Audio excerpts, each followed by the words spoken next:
धुळे तालुका पोलिसांच्या पथकाकडून चांदे फाट्याजवळील हॉटेलवर छापा। कारवाईमध्ये 22,000च्या बनावट नोटा जप्त। एकाला अटक। पोलिसांकडून अधिकचा तपास सुरू। फलटणमधील डॉक्टर आत्महत्या प्रकरणी संशयित आरोपी गोपाल बदने आणि प्रशांत बनकरला न्यायालयीन कोठडी। फलटण कोर्टाकडून आरोपींना 14 दिवसांची न्यायालयीन कोठडी। मुंबईमध्ये रेल्वेच्या 3ही मार्गांवर उद्या मेगा ब्लॉक। मध्य रेल्वेवर सीएसएमटी ते विद्याविहार धीम्या मार्गावर ब्लॉक, तर चर्चगेट ते मुंबई सेंट्रल दरम्यान जलद मार्गावर आणि हार्बरवर वाशी ते कुर्ला दरम्यान दुरुस्तीची कामं करण्यात येणार। लासलगाव कृषी उत्पन्न बाजार समितीची वार्षिक सभा खेळीमेळीच्या वातावरणामध्ये संपन्न। बाजार समितीला 21,26,61,149 रुपयांचा भरघोस नफा। इचलकरंजीमध्ये रस्त्याचं सुरू असलेलं निकृष्ट काम सामाजिक कार्यकर्त्यांनी बंद पाडलं। विक्रमनगर परिसरातील 3 आणि 5 नंबर गल्लीमध्ये रस्त्याचं काम निकृष्ट दर्जाचं होत असल्याचा आरोप। बुलढाण्याच्या शेळगाव देशमुख येथील आरोग्य उपकेंद्राची इमारत 4 वर्षापासून धुळखात। परिसरातील नागरिक आरोग्य सेवांपासून वंचित। लाखो रुपये खर्चून बांधलेलं आरोग्य केंद्र सुरू करण्याची मागणी। नाशिकच्या येवला तालुक्यामध्ये गेल्या काही दिवसांपासून मुसळधार पाऊस। सोयाबीन पाण्याखाली शेतकरी आर्थिक संकटात। जिल्हा बँकांची नोकर भरती टीसीएस, आयबीपीएस आणि एमकेसीएल मार्फत ऑनलाईन पद्धतीने होणार। नांदेड आणि सांगली जिल्हा बँक नोकर भरतीमध्ये आक्षेपानंतर सरकारचा निर्णय। भरती पारदर्शक व्हावी यासाठी हा उद्देश। बुलढाण्यामध्ये अवकाळी पावसानं बळीराजा हवालदिल। योग्य दर मिळत नसल्यामुळे केळी उत्पादक शेतकरी हतबल। महिला शेतकऱ्यांकडून केळीचं उभं पीक उद्ध्वस्त। नाशिकच्या येवला शहरामध्ये अवैध गॅस रिफिलिंग रॅकेटचा पर्दाफाश। 19 गॅस सिलेंडर जप्त। स्थानिक गुन्हे शाखेची कारवाई। सांगलीच्या पळूसमधील हजारवाडीमध्ये टँकर आणि कारचा अपघात। 2 जणांचा अपघातामध्ये मृत्यू तर कार चालक गंभीर जखमी। या प्रकरणी पोलिसांकडून अधिक तपास सुरू। कराड शहराजवळ चालत्या दुचाकीनं पेट घेतला। सुदैवानं कोणतीही जीवितहानी नाही।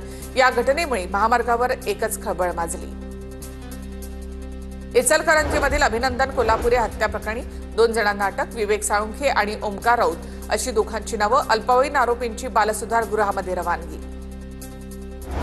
इचलकरंजीमध्ये गिझरच्या स्फोटामध्ये जखमी झालेल्या वृद्धाचा उपचाराच्या दरम्यान मृत्यू।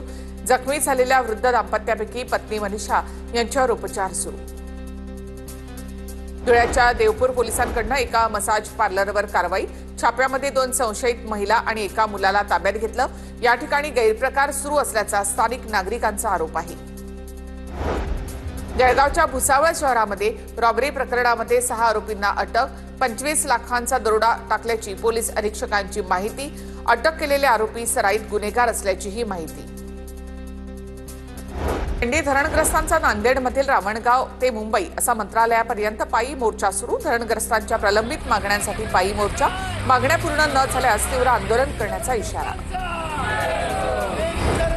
महाविकास आघाडीची संपूर्ण बिघाडी झालेली आहे। सत्तेच्या मोर्चावरून आमदार संतोष बांगर यांची टीका। स्थानिक स्वराज्य संस्थांच्या निवडणुकीत लोक त्यांना नाकारणार। बांगरांचं वक्तव्य। सिकंदरने कोल्हापूरच्या कुस्तीलाच नाही तर शाहू महाराजांच्या नावाला देखील धक्का लावला। गंगावेश तालमीचे वस्ताद हिंदकेसरी दीनानाथ सिंग यांची प्रतिक्रिया। शस्त्र तस्करी प्रकरणामध्ये सिकंदर शेखला अटक। चंद्रपूरच्या ब्रह्मपुरी शहरामध्ये महसूल मंत्री बावनकुळेंच्या उपस्थितीमध्ये जमीन पट्टे वाटपाचा कार्यक्रम। एकाच कार्यक्रमात सुमारे 2,500 लाभार्थ्यांना पट्टे वाटप। 15 ऑक्टोबर 2024 आधीची सर्व घरं कायदेशीर करणार। नाशिकच्या मालेगावमध्ये खड्ड्यांचं साम्राज्य। शहरातील जवळपास सर्वच रस्ते खोदकामामुळे उद्ध्वस्त। खड्ड्यांमुळे नागरिक त्रस्त। खड्ड्यांची दुरुस्ती करण्याची नागरिकांची मागणी। 69व्या विदर्भ साहित्य संमेलनाला आजपासून सुरुवात। बहिरम मंदिर ते संमेलन स्थळ ग्रंथदिंडी काढण्यात आली। उंबटू इंग्लिश स्कूल जामरोड जवळ विदर्भ साहित्य संमेलन पार पडते।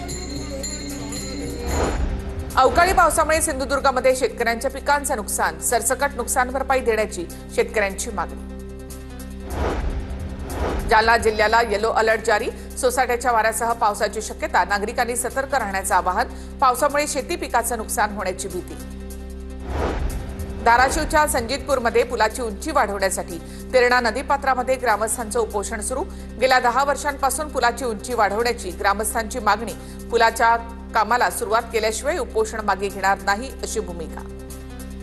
जालना जिल्ह्यामधील शेतकरी अतिवृष्टी अनुदानाच्या मदतीपासून अद्यापही वंचित. शेतकऱ्यांच्या खात्यावर 1 रुपया सुद्धा आला नसल्यामुळे शेतकरी नाराज.